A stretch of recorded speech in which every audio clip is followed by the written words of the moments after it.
Nós temos, pelo menos há uns 40 anos, uma certa cisão das esquerdas do mundo. O Brasil é só um reflexo disso. As esquerdas do mundo se cindiram entre uma esquerda que estivesse na luta político-econômica, então eram partidos de esquerda, sindicatos, movimentos que estavam pleiteando aqui a superação do capitalismo e, a maior parte deles, pleiteando aumento salarial, direito à greve. Esse quadro é o quadro tradicional das esquerdas. Mas desde o maio de 68, então já vai muito tempo isso, vai mais de 40 anos, quase 50, nós temos um outro tipo de demanda que se soma a esta tradicional econômico-política de esquerda. Nós temos as demandas culturais. Nós tivemos, então, historicamente, uma certa classe média intelectualizada que não se conformava com a sociedade do jeito que ela é, que não se conformava com uma sociedade estratificada ou uma sociedade moralista, conservadora em termos de costumes. Aí entram as pautas de minorias, de costumes.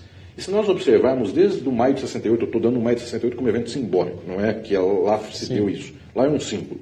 Mas desde lá até hoje nós temos as duas faces da esquerda do mundo, isso é, na França, na Alemanha, nos Estados Unidos, no Brasil, em todo lugar. Quais são essas faces? Pessoas que estão no chão da fábrica, lutando por aumento salarial, e às vezes pedem simplesmente a manutenção da CLT, pessoas que estão lutando por, enfim, guerrilhas revolucionárias, inclusive, e do outro lado, movimento LGBT, movimento feminista, movimento negro, movimento de minorias, movimento de pessoas que estão imigrantes num país e, portanto, contra a xenofobia. Todos esses movimentos, por 40, 50 anos, eles se apresentaram de um certo modo, enquanto os movimentos político-econômicos se apresentaram de outro.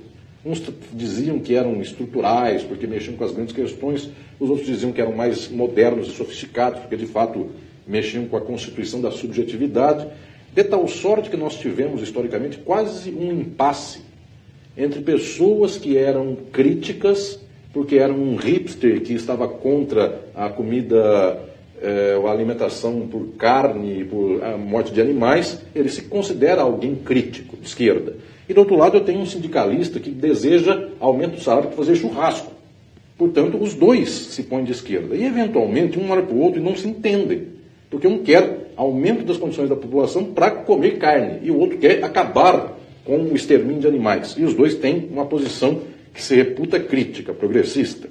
Muito bem, nós tivemos um tempo histórico no mundo no qual, inclusive, as universidades, o pensamento intelectual da classe média, teve muita dificuldade em ajustar uma pauta média, exatamente porque se falava de tudo e uma coisa parecia contra a outra. Este momento de baixa, no entanto, dá algum grau de coesão às pessoas, movimentos, grupos e classes os mais distintos. Por quê? Porque até aquele que defende o vegano e aquele que defende o churrasco para o povo tem que se juntar em face de um golpe parlamentar, midiático, não importa o que seja. Mas essas pessoas começam a constituir pauta comum. E então se começa a perceber que alguém não tem nada a ver com o sindicato, mas é feminista. E um governo que aí está é contra o sindicato e o feminismo. Não tem nenhuma ministra mulher num governo como este. Resultado, agora vem o sinal da esperança.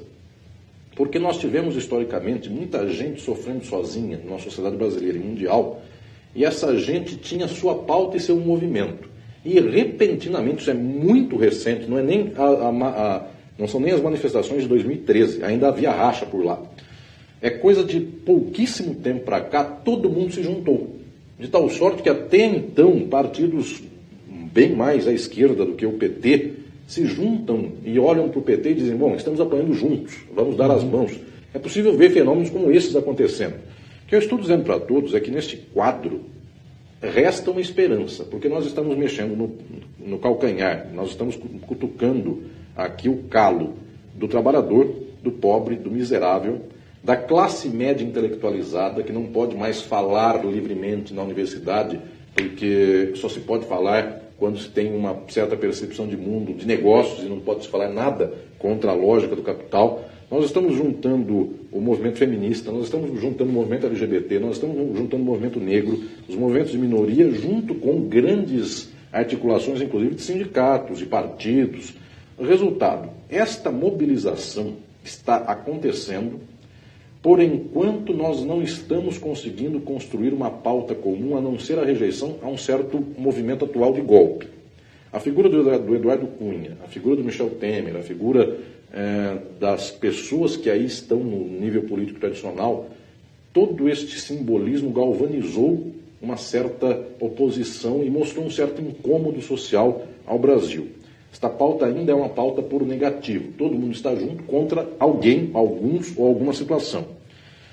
É fundamental no presente momento que nós consigamos, além desta pauta em negativo, construir uma pauta em positivo. Esta pauta em positivo é como reconstituir um outro padrão político e, mais que tudo, como constituir uma sociedade de emancipação. Eu penso que é preciso falar, é preciso clarear mentes, corações e sensibilidades, porque para nós é fundamental que haja um mundo no qual as pessoas vençam a determinação do dinheiro e do capital. É o pós-capitalismo. As pessoas têm medo da palavra socialismo, porque parece, em 150 anos de contestação, essa palavra, que ela é o horror, mas então eu vou falar numa linguagem melhor. Nós temos que ter no ser humano, melhor para certos ouvidos, nós temos que ter para o ser humano uma determinação de si, que não venha pela sorte, pelo nascimento, pelo acaso de ter pai pobre ou pai rico, de ter perdido uma certa condição aqui ou ali. Nós temos que ter uma tal plenitude de força, de emancipação, de dignidade para os seres humanos, que economicamente haja uma distribuição do que o mundo produz para todos. Quando eu digo assim, até aquela pessoa que eventualmente odeia um passo de distribuição, porque tem um sentimento religioso, porque é um conservador, meritocracia. Ele entende que, no final das contas, o que nós queremos é uma sociedade de pessoas fraternas e irmãs iguais. Este caminho é muito bonito, e se soma esse caminho, porque não adianta somente dizer que nós vamos dar pão para quem não tem pão e teto para quem não tem teto, mas eu também preciso dizer que nós vamos dar ao negro a condição de brilho que o branco tem e arrancou dele. Ou seja, de poder falar na televisão, de poder se sentir bonita, de poder se sentir feliz, como o branco faz numa sociedade que é racista. Nós vamos dar à boliviana que está no Brás, aqui em São Paulo, trabalhando em condição quase semi-escrava, a condição de fazer com que ela sorria e ela possa se sentir um ser humano feliz. Hoje isso não acontece ainda. Então nós temos que acarinhar, nós temos que dar aqui empoderamento e, mais que tudo, condição estrutural para que todos os sofredores do mundo possam se levantar, possam então se encontrar. E aí nós vamos perceber que alguém que está no trabalho similar a escravo no Brás, e alguém que está no extremo da periferia apanhando pela sua orientação sexual, essas duas pessoas são duas vítimas do mundo, e essas duas pessoas precisam se encontrar.